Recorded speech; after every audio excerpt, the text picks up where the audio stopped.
Alright, what's going on, guys? Welcome back to another episode of Crypto, Coffee and LoFi. Before we get started, a big thanks to Bybit. The team over at Bybit has been sponsoring my content for years now, okay? And if it wasn't for them, I wouldn't be here making these videos for you all. So if you want to say thank you for any of the calls or predictions, or if I've helped you with anything, click the link in the description and sign up with them and start trading with them. Alright, so if you haven't watched the previous video that was uploaded, make sure you go and give that a watch. Pretty much every single prediction that we had there in that video has played out perfectly. However, now I think that we're reaching into the first area of resistance. And I'm thinking price is going to start pulling back a little bit from here. So let's start off with Bitcoin. We had two scenarios for Bitcoin and for pretty much everything else. We recorded the episode down here. Either we were going to hold this zone and shoot straight up, which is obviously what we did, or we were going to come back and test the mid-range here. And we ended up holding, shooting up, and taking out the high as predicted. Okay.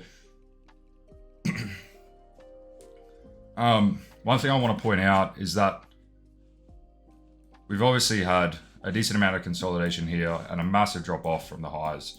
After you see a massive drop off after a bull run, you never really see price kind of reverse and continue to the upside in a straight line. You see a lot of consolidation, you see price chopping around for a while.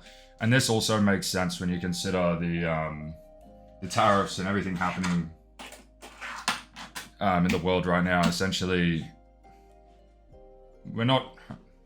price will struggle to pick a direction and stick to that direction, okay? So that's when we get areas of consolidation. So our prediction on Bitcoin was right. We ended up holding this area, coming up and running out 95K. But now I think that we've taken out this major high and we've revisited the consolidation that was responsible for running out all these lows. So I think now is the most obvious time where we're going to start retracing back into the range here. I think people will be surprised how long we can stick into a range for, right? I don't think that we're just going to head to 100K plus in one candle. So we've taken out that high. The next thing that we have to do now, in a bull trend, okay? Let's just keep this really simple. In a bull trend, you see price consolidate, then you see the consolidation lows ran out, and then you get more accumulation, and then you get a shoot up, okay? Once we get that sponsorship and we get that first big breakout upwards, the next areas to look for longs are either below equal lows, just kind of like what we have here, or at the previous area of consolidation or accumulation, which would be down there, or on the chart, down here, right? So very, very simple shit. I do think that the low is set for Bitcoin. I doubt we come back and get another retest of 72. So now let's work on these two areas. So we have equal lows just there. So if we come down, run the equal lows, something like that, and get reaccumulation. So a sweep of some lows followed by a break and some highs, then we can look to continue longing. If we don't get that, we have to look down a little bit further and say, okay, well, where's the previous area of accumulation, right? Right here. Okay, so either looking for the same pattern, either just below these lows, or around 88, 89K, something like that, or even possibly down at the mid-range. So, like I said in the previous episode, my job isn't to try to predict anything at all. My job is to mark out levels, come up with a bias, wait for price to reach into those levels, and then look for a reaction. And that's what my strategy allows you to do. We're simply just going to fucking react to areas once price reaches into them. So that's Bitcoin. I think the low is set, like I said, looking at either below these lows for accumulation, these highs for accumulation, or the mid-range for accumulation. I've entered some small shorts on Ethereum. It's kind of my hedge against the spot bags that I've entered over the last couple of weeks. But I think Ethereum is inevitably just going to be weaker than Bitcoin still. So looking for one of these setups, and that is Bitcoin. Right, now moving on to Ethereum quickly. Not a lot has changed here. I didn't think that we would see a reaction like this from Ethereum that we got. To be honest, I did not see us just reaching up From there, I thought we would dip down and take the low one more time, but we didn't. But now we are consolidating above here. Exactly the same thought process as Bitcoin. So we have these equal lows here. If we're bullish, the next thing we would want to be seeing is accumulation below the equal lows, so something like that, then a reclaim of the low, and that could be a trigger to get long.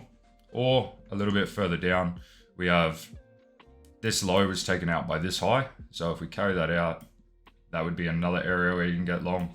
And then we also have these equal lows. Mainly just looking at Bitcoin. Like I said, I think if you're gonna hedge, go short on Ethereum. And then once Bitcoin gets its triggers, you can then take a look at ETH to see where we're at. So the exact same thing, looking below these lows for a long, or at previous accumulation, or even below those lows. Okay, so still leaning bullish. Ethereum could have one more low, it depends. So if Bitcoin reaches down into its mid-range, all the way down here, then Ethereum could easily run out the low at 1400. So just keeping that in mind, using Bitcoin as a trigger for our long bias, while also using Ethereum as a way to hedge our risk, because Ethereum is inevitably going to be weaker than Bitcoin because it is a piece of shit. All right, that's ETH. All right, now moving on to Dupe as well. A target hit. If you're still in the trade, I would definitely be looking to take some off now.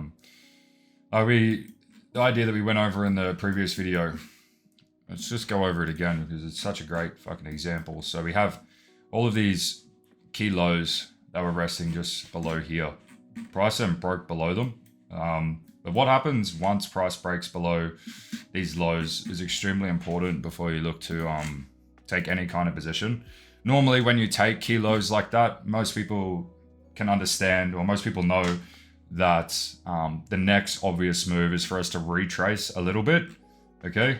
And that's exactly what we did. But what happens below the key lows, below this low here, that matters a lot, okay? So you can see we had a sweep of all these lows and then a break in structure, sweep of this low, a break in structure, a sweep of these lows, a break in structure, and then an inevitable move up, okay? Where do we move up into? The previous area of consolidation, or the area of consolidation that was responsible for running out these lows. Now note what happens once we reach into there.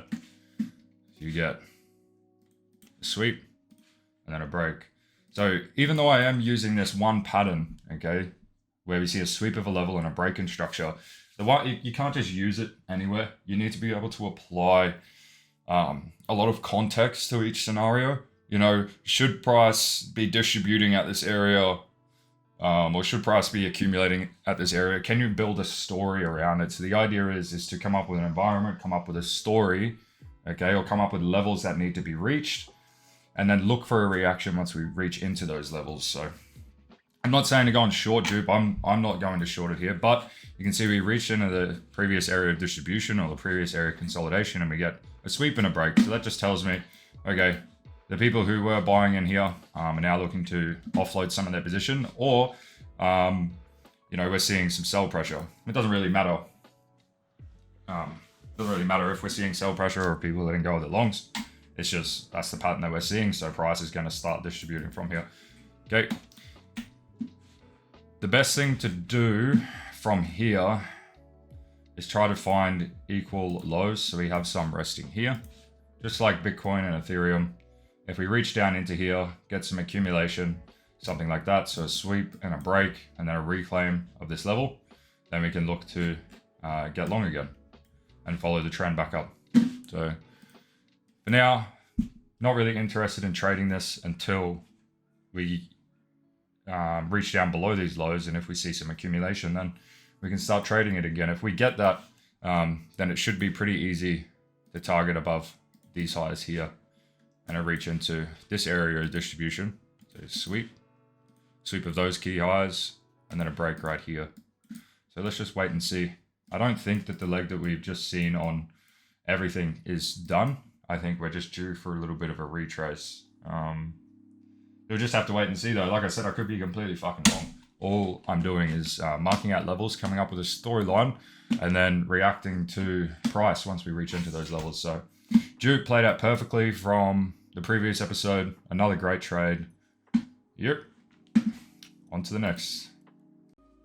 All right, hype. There's not really much to cover here. I don't think that this first level that I had marked out is really going to hold. I think we reached down into the $14 to $15 area on hype. I could be wrong.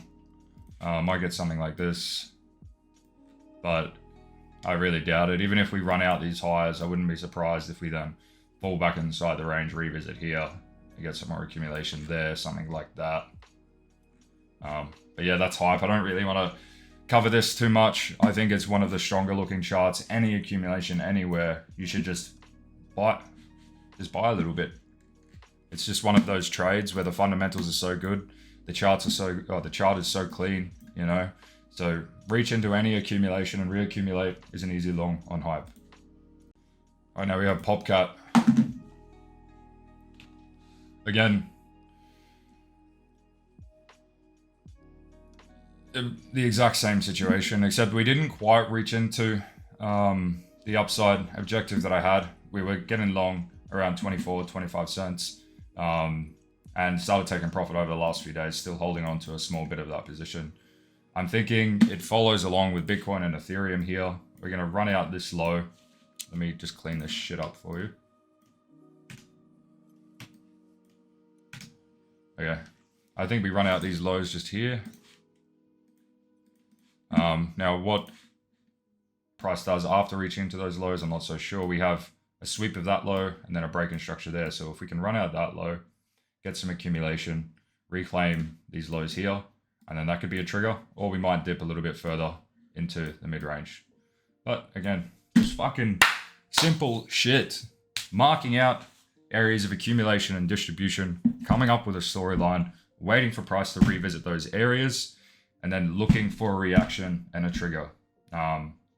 Obviously, this does not work all of the time. My win rate only ever sits at high 30s, low 40s, okay? But the strategy works, the system works. Let's wait for these lows to get taken. If we get accumulation there, enter. All these lows, accumulation there, enter. Easy peasy, that's PopCat. FARTCOIN still looks great, which is kind of fucking hilarious. It is one of the better looking charts in the entire crypto market. Standard. You're all a bunch of fucking monkeys, cunt. This does not surprise me at all. Anyway, I'm not sure. The lower time frame price action here is a little bit confusing. I don't have a trade here. If you're not long from in the 80s, I wouldn't be looking to get long here. Two scenarios that I'm looking at: run out this low and then a reclaim and a move up like that, or even running out these lows here. So you have accumulation, see a sweep of a low followed by a break of a high, sweep of a low followed by a break of a high. So two situations or two scenarios here: either we run out this low and get accumulation, or we run out these lows, come down, see a move, something like that, where you can then get long again. All of the altcoin plays that I'm going over here are obviously going to be heavily impacted by Bitcoin or Ethereum. So always keeping an eye on Bitcoin, making sure that it's following the plan. If the levels that I marked out on Bitcoin start to fail, like all of the like the equal lows and the previous areas of accumulation, if we don't get a solid reaction from those areas, then obviously not going to be taking any of the altcoin trades. You know, it's fucking obvious shit here. All right, so that's FARTCOIN. Just a quick look at Horny.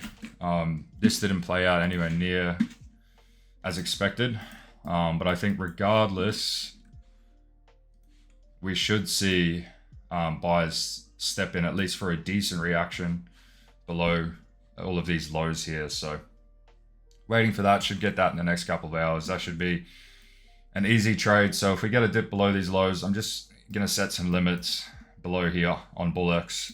I wouldn't be surprised then if we at least run out these highs, and we'll just have to wait and see, really. You know, when you consider how long price was consolidating down here for and then this breakout, I would be really fucking surprised if we come anywhere near taking out those lows again. So yeah, looking below these lows for some longs, and it might end up being a long-term bottom. We'll just have to wait and see. So that's Horny. There's Lido as well. We didn't quite get a trigger on this, but that's fine. Marking out previous areas of accumulation. So we have a sweep of this low and then a break of that high. Again, just looking at Bitcoin for the bigger signal here, but I think we run out these lows, get some accumulation below them, and then continue up. We'll just have to wait and see on that one. Really simple stuff on LDO, not much to really comment on. All we ever have to do is just wait for price to reach into these previous areas of accumulation or below equal lows, where we look for more accumulation and then we take a fucking trade. So that's LDO. Moving on. Taking a look at BONK. I think this is a really interesting trade now that BONK Fun has launched. If you don't know what that is, it's essentially just BONK's version of Pump Fun on the BONK chain. So that's a pretty big play by them. I think we're in a pretty interesting spot. Well, the whole market is in a pretty interesting spot. If Bitcoin can continue its rally up, then I think BONK and BONK Fun actually sees a decent amount of volume. Okay, so the chart looks good as well, regardless of those things. So we taken out all of these lows here. This is a high that was responsible. Oh no, where is it? This was the high that was responsible for taking those lows. You can see this high came up and retested this little area of consolidation here. So I think this is an important area right here. There's no trade just yet, but if we can drop off a little, retrace back into here, if we get any kind of accumulation just there, then that's an easy long into about the 0.3 area. So something like that, maybe even a little bit higher up. We'll just have to wait and see. Obviously depends on Bitcoin, but I think if we can get that retest, it's worth entering some sizable positions on BONK. All right, so I'm going to end the episode there. I'll probably just stick to all of these coins. It's going to be a little bit easier for me to manage, a little bit easier for you guys to track the thought process, rather than me just adding and removing a whole list of coins over the next couple months. So we'll probably just stick with these. It's a solid basket, exposed to a bunch of different areas. You know, we've got the majors, we have some DeFi stuff, we have some meme coins. So yeah, I think just focusing on these, we should be able to expose ourselves to a decent part of the market. So that is the second episode of Crypto Coffee Lo-Fi. If you enjoyed this, or if you made any money off of my calls last week, make sure you like the video, retweet, put a comment below what you would like me to look at, or what you would like me to talk about or explain in further detail. No worries, guys. You enjoy the rest of your day. Let's make some fucking money.